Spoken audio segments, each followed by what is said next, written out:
વડોદરામાંથી સમાચાર રેલવે ભરતી કૌભાંડ મુદ્દે તપાસનો ધમધમાટ શરૂ કરાયો। અલકાપુરીમાં ધનરાજ જ્વેલર્સમાં સીબીઆઈએ તપાસ કરી રેલવે અધિકારી અંકુશ વાસનને સાથે રાખી ચેકિંગ કરાયું। ધનરાજ જ્વેલર્સના માલિક રાજેન્દ્ર લાડલાની પૂછપરછ કરાઈ। રાજેન્દ્ર લાડલા જ્વેલર્સ શોરૂમ પર ન આવ્યા હોવાની માહિતી છે।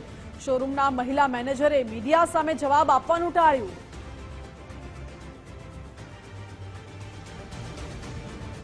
મને કઈ જાણકારી નથી।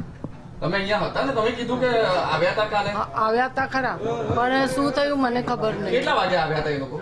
ખબર નહીં, મેં ટાઈમ નહીં જોયું। તમે કીધું ને કે બપોરે આવ્યા હતા, પછી રાત સુધી પૂછપરછ થઈ છે। એક્સક્યુઝ મી, મારા સર આવે પછી આપ જે હશે તમે વાત કરી એમને લેજો। અહીંથી સોનું લીધું હતું અધિકારીઓએ, રેલવે અધિકારીઓ, ઉમેદવાર? સોરી, શું પૂછપરછ શું થઈ છે રાતે? મને નહીં ખબર, મને કશું નહીં ખબર। તમારા સાહેબ ક્યાં છે? મારા સાહેબ બહાર છે, તો એ ક્યારે આવશે? સાંજે આવશે। એ કાલે હતા જયારે અધિકારીઓ આવ્યા ત્યારે સાહેબ હતા તમારા સાહેબ હતા? ખાલી એટલું જાણવું છે અમને। રાજેન્દ્રભાઈ હતા? રાજેન્દ્ર હા લાડલા? હતા। તો શું થયું એમને? એ પહેલા નતા, પછી આવ્યા।